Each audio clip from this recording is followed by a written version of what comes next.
నమస్తే అండి. నేను doctor Ratnakar, consultant orthopaedic surgeon, Apollo hospitals, Hyderabad. చాలామందికి నాకు మెడ నుంచి నొప్పొస్తుందండి, లేదా 2 భుజాల మధ్యన నొప్పొస్తుంది.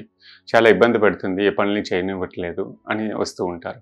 లేదా ఒక సైడ్ భుజం అంతా చెయ్యంతా లాగేస్తుందండి, తిమ్మిరి పట్టేస్తుంది. నాకు సర్వైకల్ స్పాండిలోసిస్ ఉంది, లేదా ఎంఆర్ఐ పట్టుకొని వస్తారు, నాకు డిస్క్ ప్రాబ్లం ఉందని. చాలా వరకు ఈ సమస్య ఏంటంటే ఈ వెనకాతలున్న మజిల్ ట్రెపిజైటిస్ అంటాం. ఇది 15 సంవత్సరాల నుంచి 70 సంవత్సరాల వరకు మేము రోజు చూసే పెద్ద సమస్య. ఎందుకంటే మన స్టైల్ ఆఫ్ వర్కింగ్ మారిపోయింది. పిల్లలు అవ్వనివ్వండి, పుస్తకాలు, 2 గ్యాడ్జెట్స్, కూర్చునే విధానం, సిట్టింగ్ పోస్చర్ చాలా ఇంపార్టెంట్. మనం రోజు వాడే కండ అది. ఎందుకంటే చాలామంది సపోర్ట్ తీసుకొని వాల్ సపోర్ట్ కానీ లేదా ఆక్వర్డ్ పొజిషన్లో పడుకున్న తెల్లవారికి మెడ పట్టేసి తిరగదంటాం. దిండుకు హైట్ కరెక్ట్గా లేకపోయినా మెడ పట్టేస్తుంది, కరెక్ట్గా తిరగదు. ఎప్పుడు వెంటనే వీళ్ళు డాక్టర్ దగ్గరికి రా, 2-3 రోజులు చిన్న నొప్పే కదా అని వెళ్ళిన తర్వాత 4 రోజుల తర్వాత మెడ పూర్తిగా పట్టేసింది అని వస్తూ ఉంటారు. ఈ భుజం నొప్పి మెడ దగ్గర రావచ్చు, ఈ భుజంకి రావచ్చు, కింద భాగంలో కూడా రావచ్చు. కొంతమంది ఇలా 5 నిమిషాలు కరెక్ట్గా కూర్చోగానే ఈ పొజిషన్లో మళ్ళీ తిరుగుతూ ఉండాలి. ఏ పొజిషన్లో స్టేబుల్గా అనిపించదు, నొప్పి పైనుంచి కిందకి పాకుతున్నట్టు అనిపిస్తూ ఉంటుంది. ఈ ముఖ్యంగా సమస్య ఏంటంటే మనం రోజు చేసే పని ఎన్ని అవర్స్ చేస్తున్నాం, ఎలా కూర్చుంటున్నాం, ఆక్వర్డ్ పొజిషన్లో ఉన్నామా లేదా, రెండోది కరెక్ట్ వ్యాయామం ఎక్సర్సైజ్ చేస్తున్నామా లేదా, విటమిన్ లోపాలు ఉన్నాయా లేదా, ఇవన్నీ వీటికి ఒక రకంగా సమస్యలు. మనం ఇచ్చే పొజిషన్ చాలా ఇంపార్టెంట్. రోజు చేసే పని ఒకే పొజిషన్లో చేస్తే 20 నుంచి 30 సంవత్సరాల వరకు పెద్ద సమస్య అనిపించదు.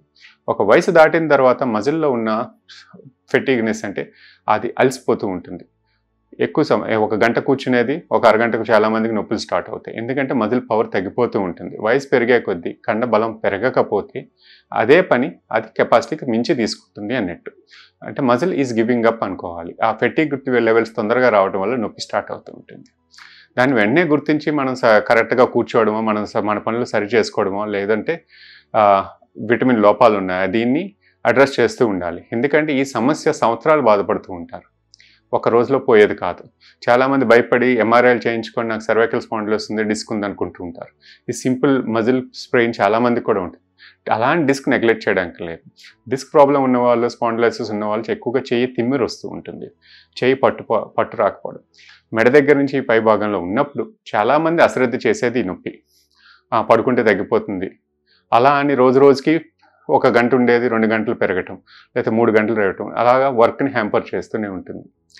సో నేను చెప్పేది ఏంటి అంటే దీనికి సమస్యను మనమే పెంచుకుంటున్నాం. ముందుగా అర్థం చేసుకోండి, మీరు ఎలా కూర్చుంటున్నారు, ఎంతసేపు గ్యాడ్జెట్స్ వాడుతున్నారు. ఎందుకంటే ఎక్కువగా దీని సమస్యని ప్రేరేపించేది మొబైల్స్, గ్యాడ్జెట్స్. ఎందుకంటే మనకి ప్లెజర్ రిఫ్లెక్స్ ఉంటుంది. ఏ పొజిషన్లో అన్నా మనం మొబైల్స్ చూస్తాం. ఏ వీడియో అన్నా ఒక సీరియల్ కూడా నడిచిపోతూ ఉంటుంది, లేదా ఒక మూవీ నడిపించేస్తాం. మనకి ఐస్కి మంచి ప్లెజర్ రిఫ్లెక్స్ ఉన్నప్పుడు పెయిన్ రిఫ్లెక్స్ అన్నది తెలియదు. ఎప్పుడైతే పక్కన పెడతామో పెయిన్ రిఫ్లెక్స్ స్టార్ట్ అయ్యి ఈ నొప్పి వస్తుంది అని అనిపిస్తుంది. ఎందుకంటే అక్కడ మజిల్కి మీరు కంటిన్యూస్ స్ట్రెయిన్ ఇస్తూనే ఉన్నారు. అది ఇవ్వకుండా చూడటం తగ్గించండి, బట్ మానేయం చెప్పట్లేదు. బట్ కూర్చునే పోస్చర్ చూసుకోండి. పడుకునేటప్పుడు బెడ్ మీదకి మొబైల్ తీసుకెళ్ళొద్దు. ఎందుకంటే మనం పిల్లోస్ హైట్ రైట్ చేసి కొన్ని చూడటం, ఈ యాంగిల్ ఎక్కువ కాలం నడిచింది అని అంటే మజిల్కి ఇబ్బంది పడుతూ ఉంటుంది. ఈ మజిల్ పెయిన్నే ట్రెపిజైటిస్ అంటూ ఉంటాం. ఫిజియోథెరపీ చేయించాను నాకు పోవట్లేదు, ఇన్ని చేయించాను పోవట్లేదు అంటారు. అదంత సులువుగా పోదండి. ఎన్నో సంవత్సరాల శ్రమ, స్ట్రెయిన్ మీరు దాని మీద భారం పడుతుంది. చాలామంది ఇబ్బంది మొదలైనప్పుడు సరి చేసుకుంటే ఉత్తమం అండి.